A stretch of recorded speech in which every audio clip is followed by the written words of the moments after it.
Je suis Neige Rochant, je suis doctorante au Lacito et au Lacan et je travaille sur une langue qui s'appelle le Bagapukur.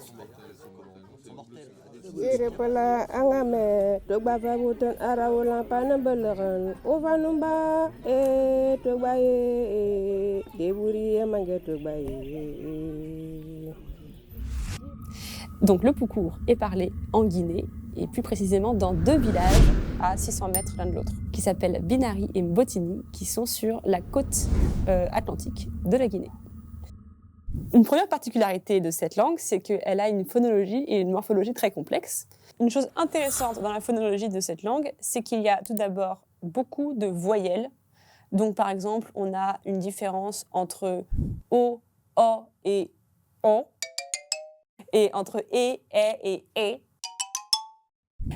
Mais en plus, on les prononce un peu d'une façon un peu spéciale, que j'analyse comme étant une caractéristique du placement de la langue, ce qu'on appelle ATR. Donc ça, c'est pour les voyelles. Et ce qui est intéressant aussi dans cette langue, c'est qu'elle a des tons. C'est une langue qu'on appelle tonale. Une langue tonale, c'est une langue dans laquelle la hauteur avec laquelle on prononce les mots, les voyelles surtout, est contrastive, c'est-à-dire qu'elle a du sens. Par exemple, on a so qui contraste avec so. Et ben c'est le froid et grenouille, donc ça n'a rien à voir. En morphologie, donc la morphologie, ça concerne la forme des mots, la façon dont on forme les mots. Le marquage du nombre est très fréquent. C'est intéressant parce que ça peut être marqué plusieurs fois sur le même mot. Donc par exemple, si on a le mot pour village, c'est ndeng. Et bien au pluriel, c'est tenglen. Donc ça veut dire qu'au singulier, on a un préfixe ne, et au pluriel, on a 2 suffixes l, n, au pluriel. Par exemple, si je prends un autre mot, calebasse, c'est ngaral au singulier, et au pluriel, c'est ngaralin. Donc ici, on a un préfixe de singulier et un préfixe du pluriel a, qui alterne, et en plus, on a aussi un suffixe in au pluriel. Donc on a formé le pluriel pas de la même façon que village. Et il y a encore plein d'autres façons de former le pluriel et le singulier. En fait, c'est un peu comme si, en français, le marqueur de pluriel à l'écrit du moins c'est un S. Bah, dans cette langue, c'est comme si on multipliait le S, en fait. Voilà. Et en plus, on met aussi un préfixe parce qu'on ne sait jamais.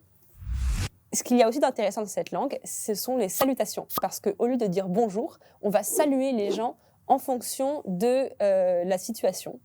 Ce qui n'est pas très original d'un point de vue typologique, mais ici, il y a peut-être une particularité, c'est que ce sera en fonction de la position de l'interlocuteur. Donc si on salue quelqu'un qui est debout, bon, bah, on va lui dire « erebenon ». Ça veut dire « tu es debout ici ». Si il est assis, on va dire « ignonan ». S'il est couché, on va dire « eyelnan ». S'ils sont loin, on va s'adresser à eux de loin, on va dire « wundavnaman ». Et sinon, qui consiste à dire que la personne est sortie, c'est-à-dire sortie de chez elle. Tu es sorti. Et fabeltou. En fait, la langue est très menacée actuellement parce que ça fait à peu près 20 ans qu'elle n'est plus transmise aux enfants, tout simplement. Donc, ça veut dire que les locuteurs les plus jeunes ont au moins 20 ans. Mais globalement, ce sont uniquement les adultes qui la parlent. Très, très, très peu d'enfants, c'est-à-dire dans 2 familles. Et pour ce qui est des personnes qui sont inquiètes de la disparition de leur langue, donc certains membres de la communauté, évidemment, ils sont très enthousiastes et ils ont très envie donc, que j'écrive le dictionnaire. Donc je leur ai expliqué que la grammaire, c'est la première étape et ça permet ensuite de produire du matériel d'apprentissage. D'où l'intérêt de la description, en fait. Donc ça permet de conserver la langue pour ensuite faire énormément de choses avec ce qu'on a, parce qu'il y a aussi les enregistrements, transcrits et traduits, ils seront aussi mis en ligne, ça va avec la grammaire. Tous ces produits, en fait, servent à produire d'autres choses, à conserver la langue encore mieux, à l'apprendre, même quand elle ne sera plus parlée, en fait.